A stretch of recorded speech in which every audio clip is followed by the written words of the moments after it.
बसही प्रयागा तिन्हि राम पद अति अनुरागा भारद्वाज मुनि बसहि प्रयागा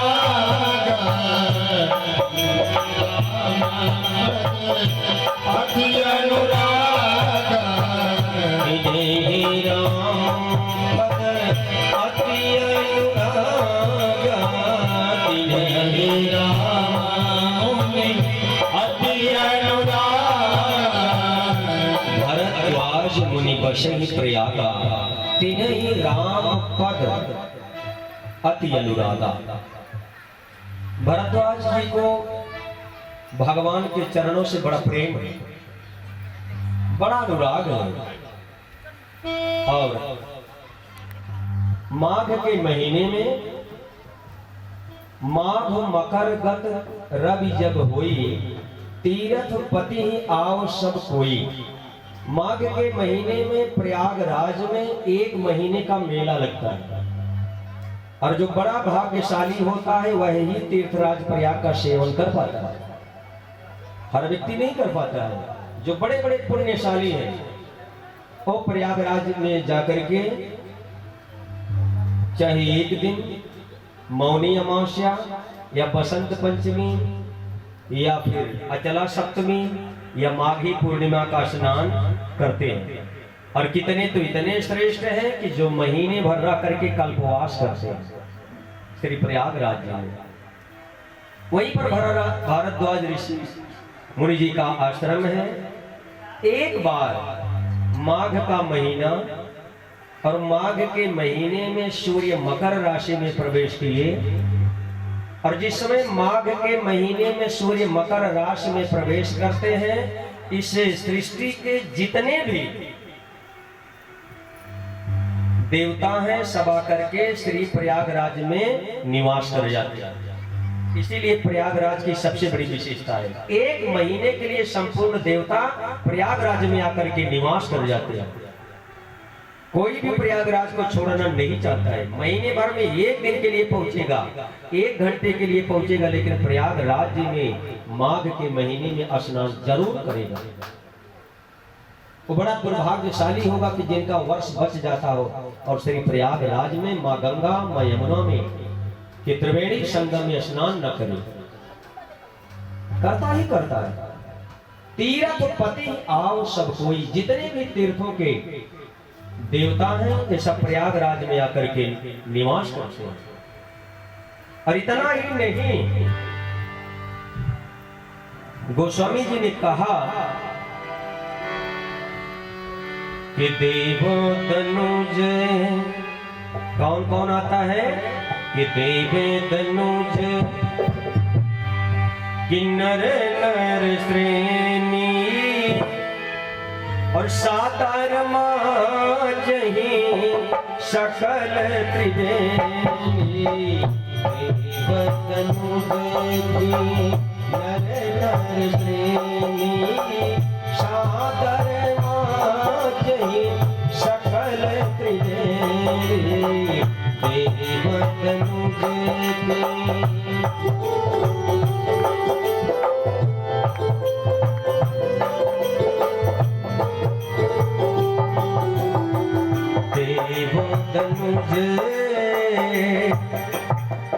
देवता धनुज निशाचर किन्नर यक्ष गंधर्व ये जितने हैं ये सब के सब श्री प्रयागराज में आकर के स्नान किया करते हैं। सुबह सुबह सभी स्नान बड़े प्रेम के साथ अनुराग के साथ और इसके बाद वहां कोई फालतू बात नहीं करता है। प्रयागराज में वो क्या करता है कि केवल और केवल अपने प्यारे प्रभु जी की कथा का ही वर्णन करता है, सुनता है। आप श्री प्रयागराज में जब जाएंगे तो जैसे यहाँ कथा हो रही है इसके ठीक पीछे भी कथा चल रही होगी। वहाँ अखंड रामायण, यहाँ सुंदरकांड, माने वहाँ श्री भागवत जी, वहाँ कहीं गीता जी। इतना माने कोई क्षेत्र 1 महीने के लिए बाकी नहीं होता है कि जहाँ हमारे हिंदू धर्म के जितने शास्त्र हैं सबका वाचन न चल रहा है। ऐसे श्री प्रयागराज जी हैं। ऐसी कृपा सभी के सभी देवता, धनुष, मनुज, यक्ष, गंधर्व, किन्नर सब आकर के श्री प्रयागराज जी में स्नान करते हैं। हर वर्ष इसी प्रकार से क्रम चलता है। एक वर्ष थोड़ा विशेष हुआ। एक बार भारी मकर नहाए। मानस में जब जब एक बार आ जाए तो समझिए कोई न कोई नवीन बात उत्पन्न होगी। एक बार चुनि कुसुम सुहाए, एक बार करतल वर वीड़ा, एक बार भूपति मन माही। ये जितनी भी घटनाएं हैं जब एक बार आ जाए तो समझिएगा कोई नई कथा प्रारंभ होने वाली है। एक बार सभी संत मनीषी सुंदर सा स्नान किए और उसी में याज्ञवल्क ऋषि जी आए हुए थे स्नान करने के लिए। हर वर्ष इसी प्रकार से स्नान होता रहता था और याज्ञवल्क जी आते थे, स्नान करके चले जाते थे। भारद्वाज जी समझ गए कि याज्ञवल्क मुनि परम विवेकी, याज्ञवल्क जी कैसे बड़े विवेकवान हैं। तो भारद्वाज राखे पद टेकी, स्नान करके माघ महीने में जैसे याज्ञवल्क जी महीने भर का मेला विश्राम लिया, याज्ञवल्क जी जाने को तैयार हुए, तुरंत भारद्वाज ने कहा ना महाराज आप कहां जा रहे हैं, आप कहां जा रहे हैं। याज्ञवल्क जी ने कहा मैं अपने आश्रम की तरफ जा रहा हूं। बोले नहीं नहीं महाराज अभी आप रुकिए, श्री प्रयागराज जी में आपका आगमन हम लोगों के लिए बड़ा मंगलकारी है ना, आप रुकिए। याज्ञवल्क ऋषि जी ने कहा क्या बात है आप बताइए। भारद्वाज जी ने बड़ा सुंदर प्रश्न किया याज्ञवल्क जी से। बोले महाराज मैं आपसे एक प्रश्न करना चाहता हूं। क्या? एक ही बात कि नाथ एक। महाराज हाँ हाँ बोलिए भारद्वाज जी क्या बात है। कि नाथ एक संसवर मोरे। महाराज मेरे मन में एक बड़ा संदेह और ये जा नहीं रहा है संशय, तो मैं चाहता हूं कि आप जैसे श्रेष्ठ मुनि को प्राप्त करके मैं अपने मन का संशय हटा दूं। यहीं से राम कथा प्रारंभ हो रही है। बोले नाथ एक संसवर मोरे कर गात भेद तत्व सब तोरे। नाथ संसवर मोरे कर गात भेद तत्व सब तोरे। नाथ एक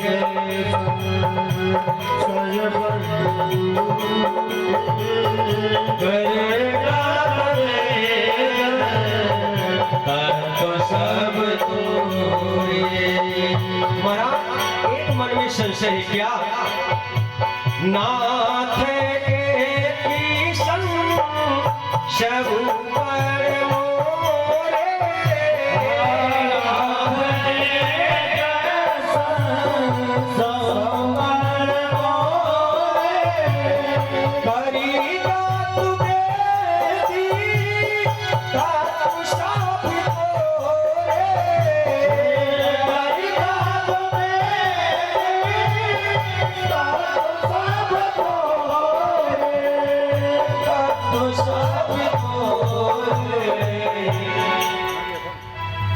एक निवेदन।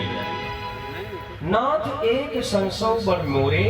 समय इतना हो गया लेकिन मैं जानता हूं कर गत वेद तत्व सब तोरे। आप हर प्रकार से वेद वेदांग के ज्ञाता हैं, मुझे मालूम है। तो भरद्वाज जी ने जब ऐसा कहा तो याज्ञवल्क्य जी मुस्कुराए। बोले मैं समझ रहा हूं। और संशय क्या है मुनिवर आपको, इतने श्रेष्ठ ऋषि होकर के और आपके पास संशय। बोले हाँ महाराज बहुत बड़ा संशय है। हमको आप ये बताइए संशय हमारा क्या है? बोले कि राम कवन पूछूं प्रभु तो ही नाथ। मैं ये पूछना चाहता हूं कि राम कौन है। अब आप देखें, रामचरितमानस की पहली ईंट पड़ गई, यही पहली नींव है। बोले कि नाथ एक संशय बड़े मोरे। बड़ा संशय है किस बात का? कि राम कवन पूछूं प्रभु तो ही कहिए बुझाई कृपा निधि मोहि। राम कवन पूछूं तो ही कहिए बुझाई कृपा निधि मोहि। नाथ हमारी एक ही निवेदन है आपसे, आप मुझे ये बताएं, राम कवन पूछूं प्रभु तो ही कहिए बुझाई कृपा निधि। राम कवन प्रभु पूछूं तो ही कहिए बुझाई कृपा निधि मोहि। कहिए बुझाई कृपा निधि मोहि।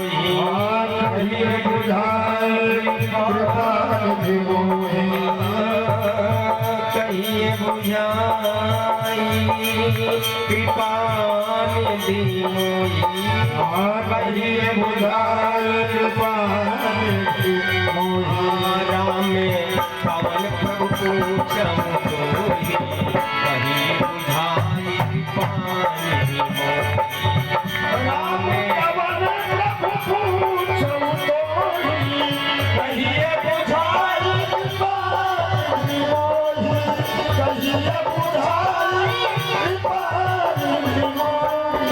महाराज, मैं आपसे ये पूछना चाहता हूँ, राम कौन है? आप मुझे ये बताएं, राम कौन है? मैं राम के बारे में नहीं जानता हूँ। अरे भरद्वाज, ऐसी बात करते हो? इतना समय आपका बीत गया और आप राम के बारे में नहीं जानते? बोले नहीं महाराज, जानता हूँ। ऐसी बात नहीं है कि मैं राम को नहीं जानता हूँ, जानता हूँ।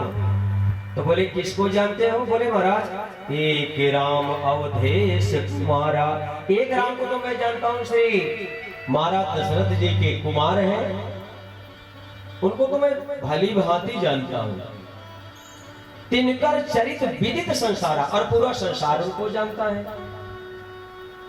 और महाराज मैं इतना भी उनके बारे में जानता हूँ कि नारी विरह दुख लहु अपारा। उनकी स्त्री का हरण रावण ने किया और उनको बड़ा दुख हो गया। तो इन राम में तो हमको केवल काम और क्रोध ही दिख रहा है। स्त्री हरी गई और उनके पीछे पीछे हे खगमृग हे पशुपक्षियों से पूछते रहे, मधुकर श्रेणी तुम देखिए सीता मृग नैनी। और हुआ का भयं रोष रण रावण मारा, और बड़ा गुस्सा आ गया तो उन्होंने रावण को मार दिया। तो प्रभु आप ये बताइए, प्रभु सोई राम की अपर को, इस पूरी दुनिया जिन रामचंद्र जी को पूजती है, जिनको अपना इष्ट मानती है, ये वही वाले राम है कि कोई दूसरे राम? अब आप मुझे बताने की कृपा करें कि कौन से राम की चर्चा पूरी दुनिया करती है? किस राम की? जिन राम ने केवल अपनी पत्नी के लिए सिर्फ उनके पीछे पीछे खोजते खोजते गए, बाद में रावण को उन्होंने मार दिया, वही राम है कि अन्य और कोई दूसरे राम है? आप मुझे बताने की कृपा करिए, हम जानना चाहते हैं। यज्ञवल्क्य ने कहा, मुनिवर अभी राम को भी नहीं जानते हो?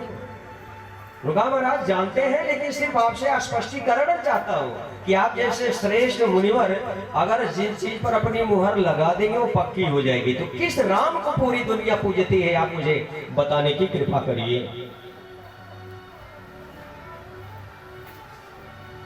याज्ञवल्क्य ने कहा, मुनिवर बात तो है कि आप राम कथा सुनना चाहते हो, इसलिए ऐसा प्रश्न कर रहे हो। आप हर प्रकार से सब कुछ जानते हो, आप सिर्फ राम कथा का गुणगान श्रवण पान करना चाहते हो, भगवान राम की कथा सुनना चाहते हो, इसलिए आप ऐसा प्रश्न कर रहे हो। बोले हाँ, जो भी जैसा भी हो, लेकिन आप मुझे ये बताने की कृपा करिए। मुस्कुराते हुए श्री याज्ञवल्क्य जी ने कहा कि महाराज, एक बार जिस प्रकार से आप अपने मन में संशय लिए हुए हैं, इसी प्रकार का संशय सती माता जी को हो गया था। सती मैया को ऐसा ही संशय हुआ। ऐसे ही संशय कीन भवानी माता जी को संशय हो गया। अरे भाई, भारद्वाज जी ने कहा महाराज सती माता को, वो तो जगदम्बा है, जगत जननी है, उनको भी संशय हो गया। तो महाराज हम तो इस संसार के हैं महाराज, हमको तो संशय होना बड़ी बात की बात है। लेकिन आप पहले ये बताइए कि उनको सती माता को संशय क्यों हो गया? वो भी भगवान को नहीं पहचान पाई? बोले हाँ, नहीं पहचान पाई। महाराज वो जगत जननी जगदम्बा है, वो भी भगवान को नहीं समझ पाए? बोले नहीं। कैसे? बोले एक बार की बात है, मैं अब आपको बता रहा हूं कि सती जी को संशय क्यों हो गया, सती जी क्यों नहीं पहचान पाई। तो कथा यहीं से प्रारंभ किए। फिर आया एक बार, और एक बार किस प्रकार से? अरे एक बार त्रेतायुग माही, एक बार त्रेतायुग माही, एक बार त्रेतायुग माही, एक बार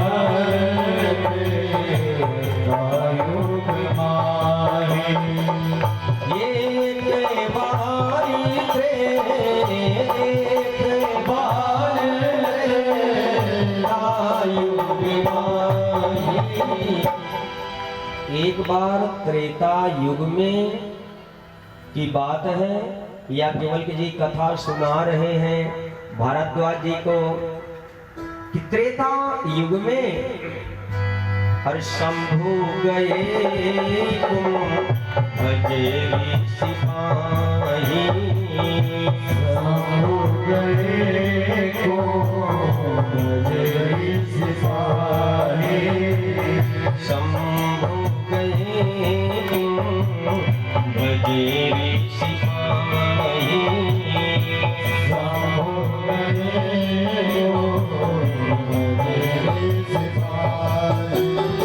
बोले महाराज एक बार त्रेता का युग चल रहा था, और त्रेता युग में भगवान शंकर जी कुंभज ऋषि के पास गए। अब यहीं से आप सबको एकाग्र होकर के कथा का रसपान करें। याज्ञवल्क्य जी ने कहा कि त्रेता युग का समय था। देवादिदेव महादेव भगवान भोलेनाथ कैलाश से उतर करके और कहां पर आए? कुंभज ऋषि जी के पास। जब कुंभज ऋषि माने जिनका कुंभ माने घड़ा, जब कुंभज जो कुंभ से घड़े से जो पैदा हुए हो, ऐसे ऋषि महात्मा अगस्त जी के पास, उनको कुंभज कहा जाता है। अगस्त ऋषि जी के पास आए, क्या करने? कथा सुनने के लिए। तो बोले महाराज भगवान शंकर जी इतना ऊंचा आसन छोड़ करके और ऋषि के आश्रम में दक्षिण भारत आए कथा सुनने के लिए। मलयाचल पर कथा सुनने के लिए? बोले हाँ। तो इसका मतलब क्या है? इसका मतलब यह है कि भगवान की कथा सुनने के लिए हमको भी अपने ऊंचे आसन को छोड़ करके निम्न आसन पर बैठ जाना चाहिए।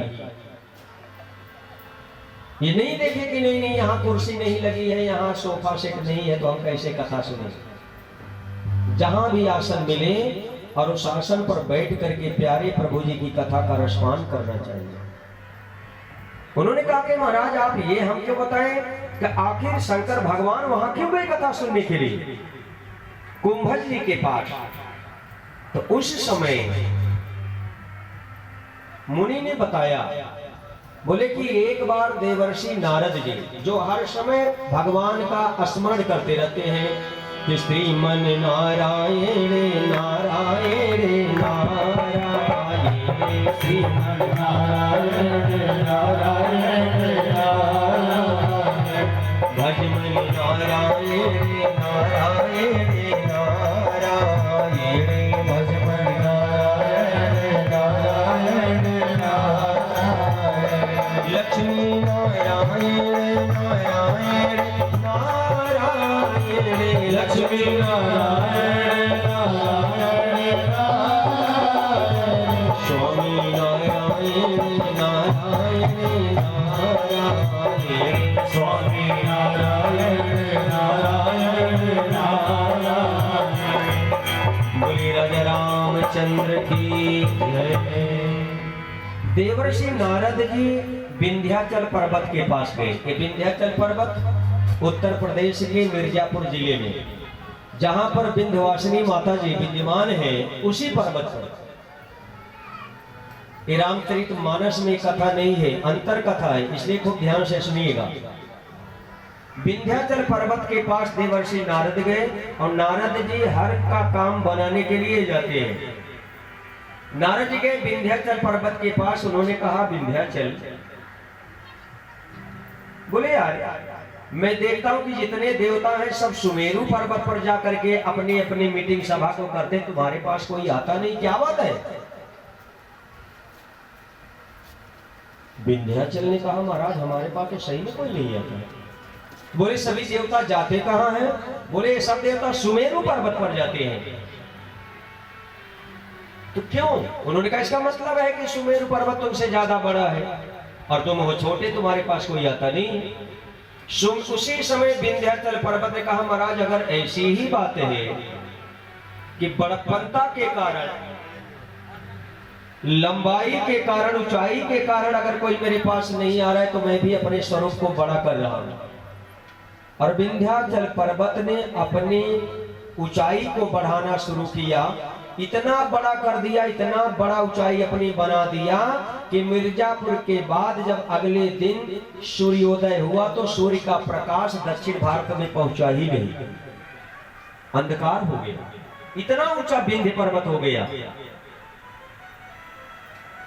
हाहाकार मच गया। दक्षिण भारत के जितने संत महात्मा थे सबका ध्यान कि महाराज ये तो सुबह ही नहीं हो रहा है, 24 घंटा 36 घंटा 48 घंटा बीत गया, सुबह हो ही नहीं रहा है।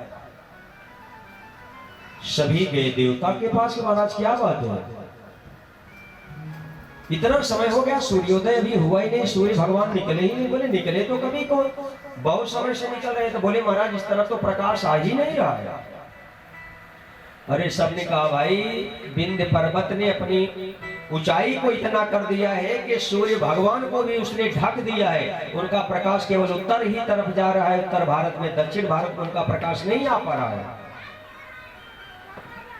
ओहो, लोग गए विंध्याचल पर्वत से कहे कि महाराज आप अपने आकार को छोटा कर लो। उसने बोला नहीं नहीं, हम आकार को छोटा नहीं करेंगे। उसके मन में तो अभिमान था। सबने विचार किया आखिर ये विंध्याचल पर्वत अपने आकार को छोटा कैसे करेगा। तो विंध्याचल किसी भी संत मनीषी की बात नहीं मानता था, लेकिन अपने गुरुदेव का बहुत बड़ा पक्का भक्त था, अपने गुरु जी की आज्ञा का पालन करता था। विंध्य पर्वत लोगों ने विचार किया, अच्छा उस समय महात्मा अगस्त्य जी काशी में रहा करते थे, भगवान शंकर की उपासना करते, गंगा जी में स्नान करते काशी में। सभी लोग आए और आकर के महात्मा अगस्त्य से कहे महाराज आप सबका जन्म ही जो होता है संत ऋषि मनीषी ये परोपकार के लिए शरीर धारण करते हैं। दक्षिण भारत में हाहाकार मचा हुआ है, आपका जो चेला विंध्याचल है ये अपने आकार को इतना बड़ा कर दिया है कि महाराज उस तरफ प्रकाश नहीं जा रहा है। तो अगस्त्य ने कहा मैं क्या करूं? बोले आपको करना सिर्फ यही है कि आप अपने शिष्य को कह दीजिए कि अपने आकार को छोटा कर दे, सृष्टि का कल्याण हो महाराज। विंध्य पर्वत ने अपने आकार को छोटा करने के लिए जब अगस्त ऋषि जी वहां